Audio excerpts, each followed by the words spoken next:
this video. I am ASMR Whittle, and today I will be talking a little about just general information about Norway, because this week I was focused on doing Norwegian focused videos, but I've done a few other videos as well. So yeah, so from this video onwards I returned to my regular schedule of doing one video per day, but it has been fun doing a few more videos than usual for just some days. I have enjoyed it, but if I continue to do this for a long time, I might overwork myself, and that wouldn't be positive. So we are going to be returning to the regular schedule now for the coming weeks. Then we may have new additional video periods later again. You know, I have to prioritize myself too, after all. Otherwise I might have burned myself out, and then I won't be able to help people anymore. But this week has been no problem, you know, it's just been temporary, so it's just been fun really. And I still have lots of energy to help, so no problem. Now, I can also add that you remember to just, if you enjoy my content, just quickly press that like button and subscribe to my channel if you enjoy the content. Just to be clear, when it comes to the likes and subscribes, I do appreciate it, but I'm just saying it because, you know, if someone enjoys that content, that may just remind them that they can like and subscribe, but it's not like you have to. And I'm not upset if people don't. I'm just grateful for what is given, really. You know, so I think what I'm trying to say is it's just part of what you do when you're on YouTube. You just say like and subscribe, but don't think that's because I care about myself or anything. To me the important thing is so that I can just give people some help and what they enjoy it really. That's what's most important. You also see what I have started to in the later weeks videos, due to some advice I got in the comments. I have a little more stuff in the background, like things which are associated with me or which represents my interest, such and that, because I was of course advised to add some stuff in the background so you wouldn't just be staring at a naked wall in the background. It's possible some people prefer a naked wall. A pure naked white wall instead of stuff in the background, but I prefer to just but I actually thought it was nice to just add some objects. Anyway, of course for my Norwegian videos I often add 2 Norwegian flags. I usually use them mostly on Constitution Day, sometimes on birthdays, but not so much other times. But let's get to the video itself, general information about Norway. So Norway is, I love Norway, of course I live in Norway, so Norway is a really nice country. And the nice thing about growing up in Norway is that it's a great place if you, like me, enjoy fantasy and imagination, because the Norwegian forests and valleys and such are often so mysterious, and especially if it's foggy, mysterious, and Norwegian fairy tales are filled with trolls. There are lots of trolls in Norwegian fairy tales. Trolls are very common part of Norwegian fairy tales, and such. And I think that the reason why, and there are hags in one fairy tale, and there are all sorts of stuff. And I think one of the reasons why this has been so common in Norwegian fairy tales, and why Norway has inspired those kind of stories in people, is because, you know, the forests and woods here and the valleys here are really so mysterious and deep sometimes. They really inspire this kind of fairy tale like imagination. Admittedly I don't live in one of the most I don't live in one of the most scenic areas of Norway. I don't live in one of the least scenic areas either. I love the area I live in. It's really great when it's sunny. It's really beautiful to me. Probably because I'm raised there. But still, Norway as a country, it just gets the imagination running. So it's fully understandable how these kind of fairy tales have taken shape here in Norway. Yeah, no. And when you think of Norwegian fairy tale, you often associate it with this foggy, mysterious atmosphere. This like magical fantasy, foggy and very mysterious atmosphere.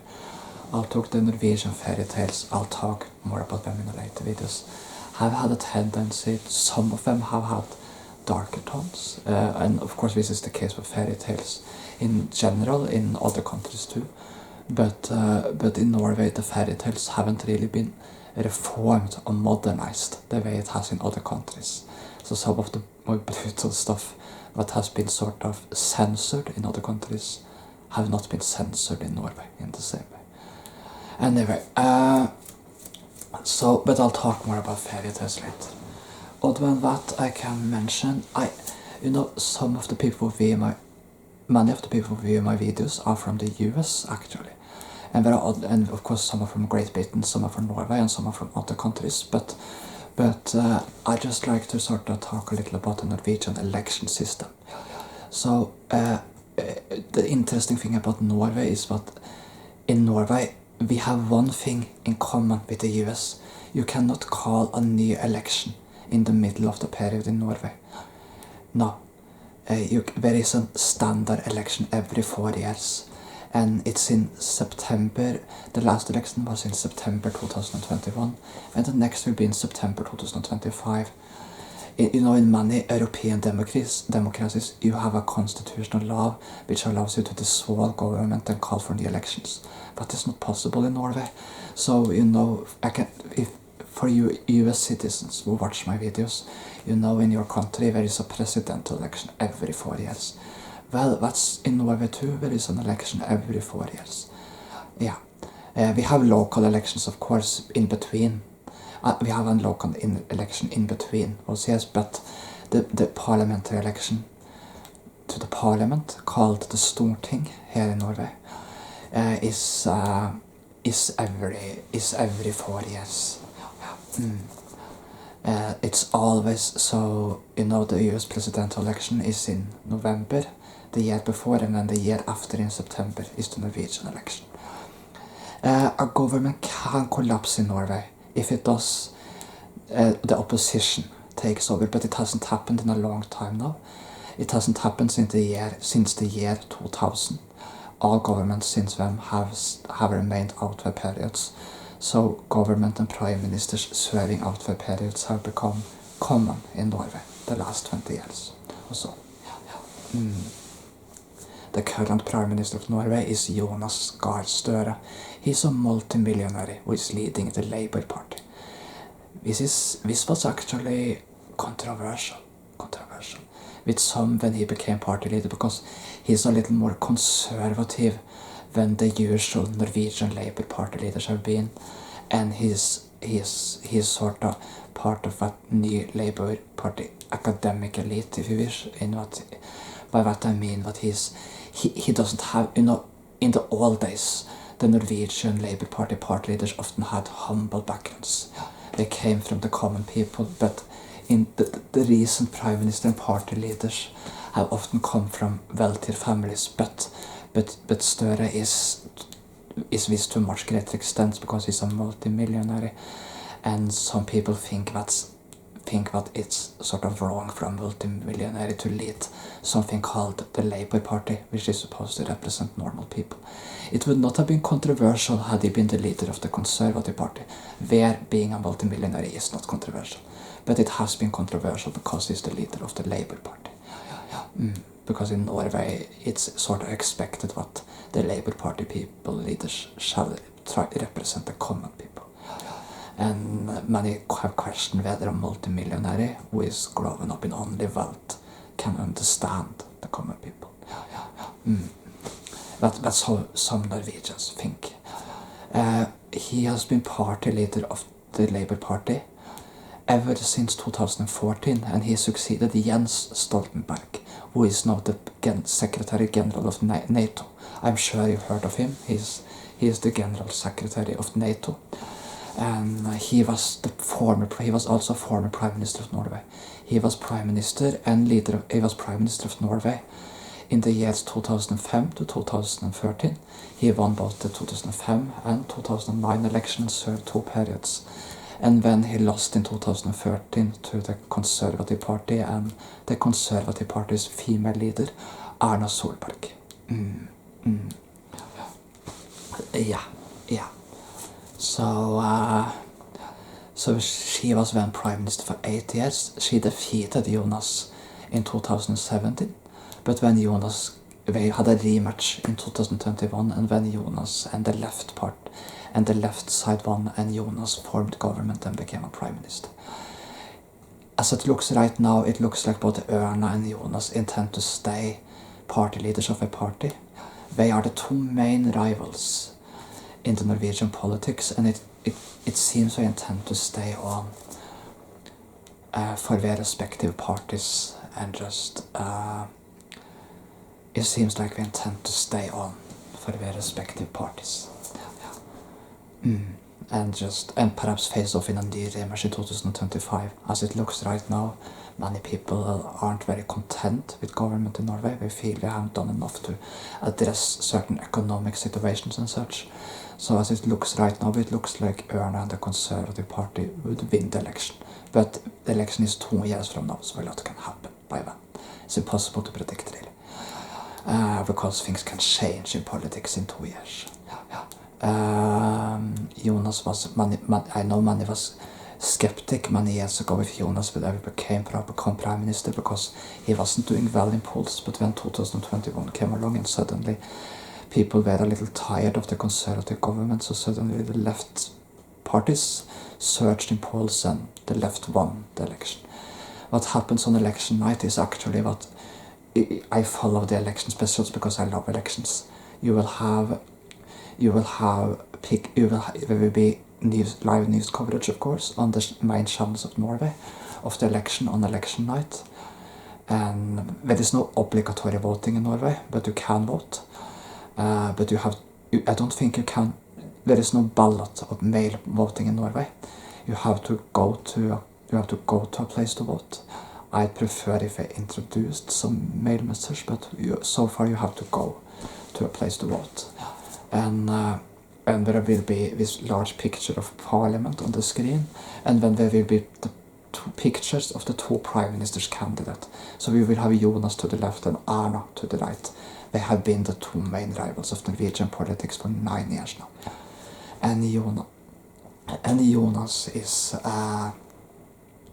and then there will come a projection around 8 or 9 in the evening. There will come a projection, and this projection will show how many representatives the 2 coalitions have gained. You need more than 85 representatives to form a majority, to form a government. And so you have the right bloc parties consisting of 4 parties, and then you have the left-wing parties consisting of 3 parties. And on the left side you have a far left party, which is not part of the established parties. And you have a green party, which is also outside the other party lines. The far right party in Norway is actually part of the Conservative Alliance. So what happened last election was what the projection showed, what the left side and Jonas had gained combined about 88 or 89 representatives something. And when the actual results come in, and of course you could see on the projection already what it was likely what the left would win, because the projection showed that there was a clear majority for the leftist parties. So, and if it shows that the results aren't going to be far off.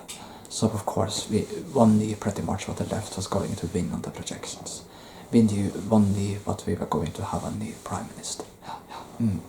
However, what's unique and very nice about Norwegian politics, there is a friendliness in it, what is not present in other countries. The opposition leader, Erna, and the Prime Minister, Jonas. Erna is the former Prime Minister, but she is now opposition leader. Whereas Jonas, who formerly was opposition leader but now is Prime Minister, they will often actually eat lunch together. Yeah, rivals of Norwegian politics maintain friendships in private and eat lunch together. I suspect for you citizens, many of you citizens in the US, that is almost unimaginable.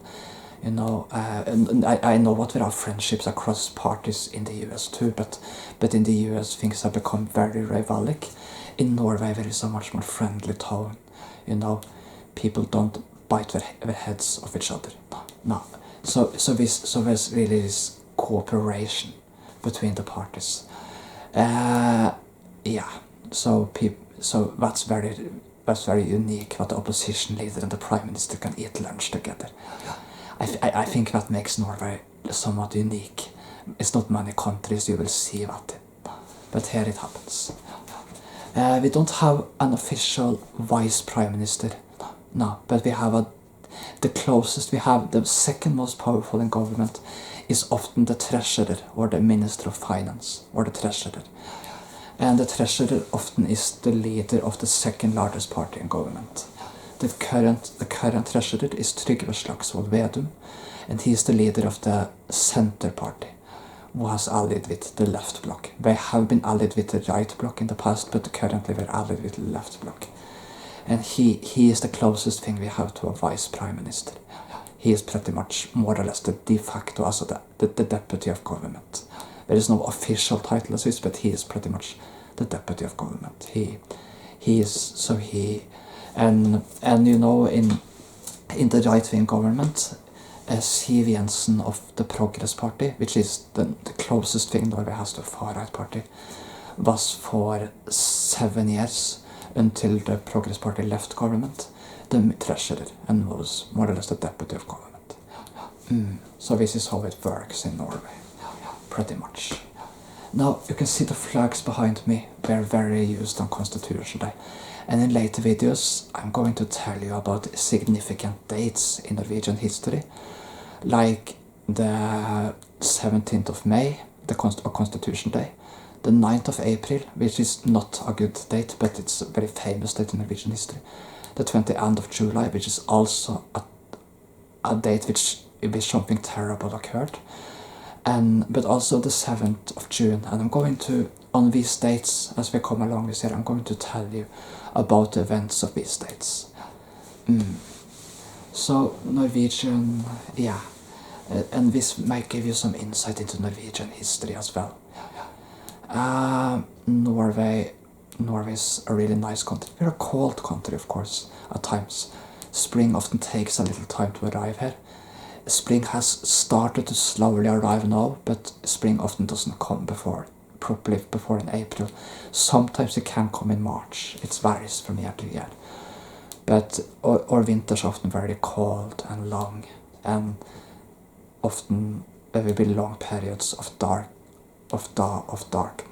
Very often be long periods where it's dark here in Norway, like there's very dark winters, and so sometimes people develop what's called Nordic syndrome, which is winter depressions essentially, because they feel it's too little sun and too much cold.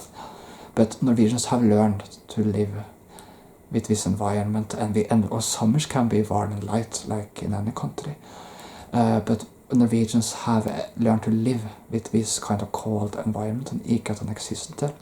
Our houses and everything and our system society is built to withstand extreme temperatures of cold. So icy roads and much snow will not shut down our society. Norwegians continue society and daily life, no matter how cold, snowy or icy it gets. It has to get very, very snowy if Norwegian society is to shut down.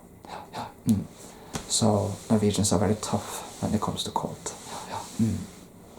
Otherwise, I can also tell you what Norway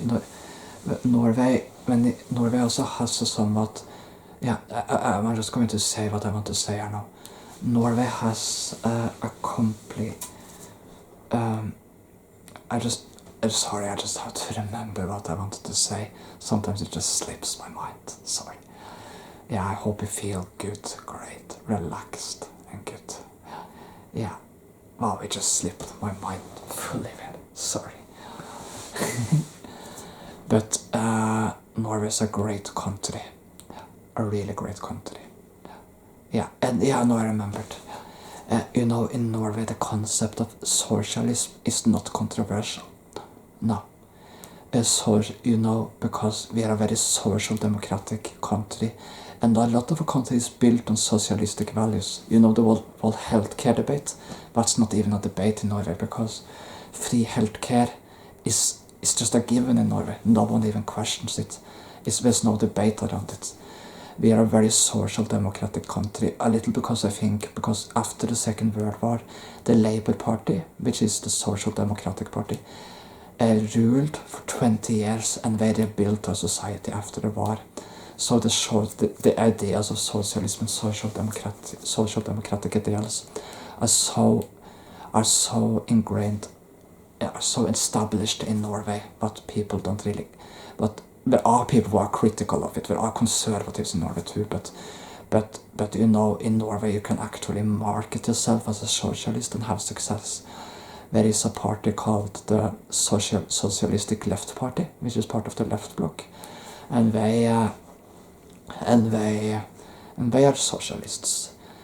Or far left is the left of the US left, or far left is more or less literally communism.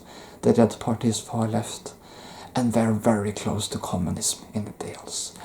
So if a US citizen who was very conservative had come to Norway, I accept all ideologies and beliefs, just to be clear. But if a very conservative person had come to Norway and they had seen our far left, they would probably have been taken aback.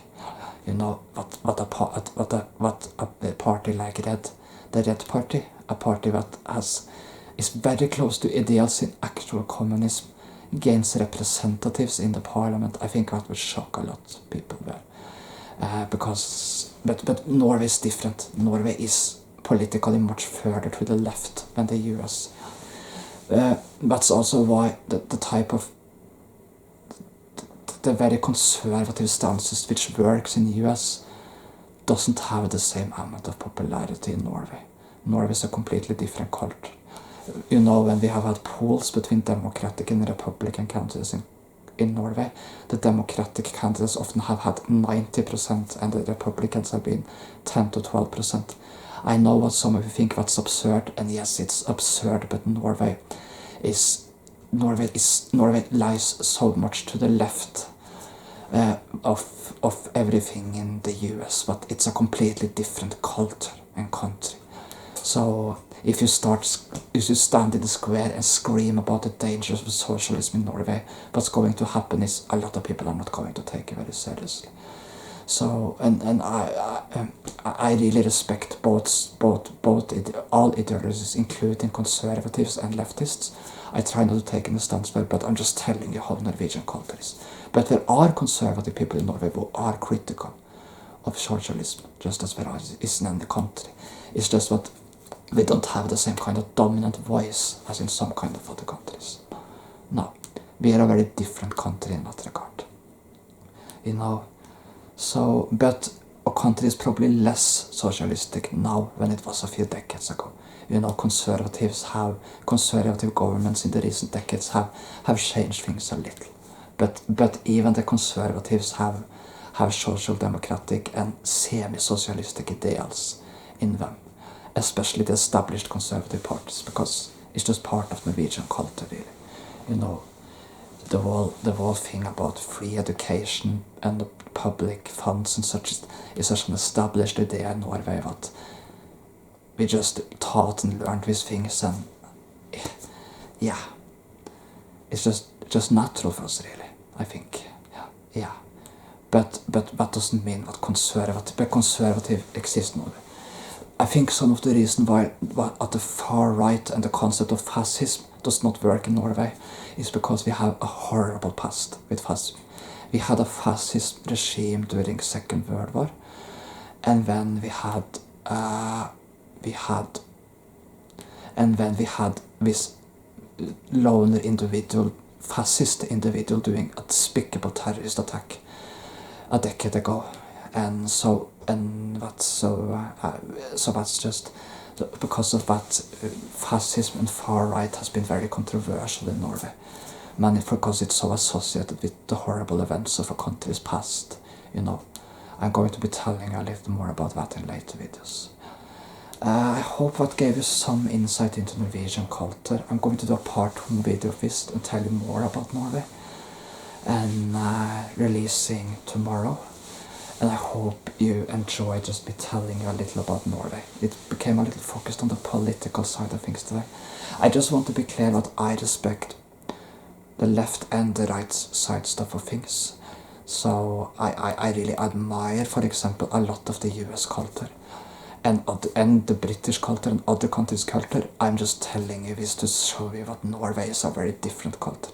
So that if you visit Norway, you know what, okay, this is a very different culture. It's just important. And if you're Norwegian, you probably already know most of this stuff already. Thank you for watching, and I hope you have a blessed and great day. I hope you enjoyed the video, and I'm doing a part 2 video to telling you more about Norway.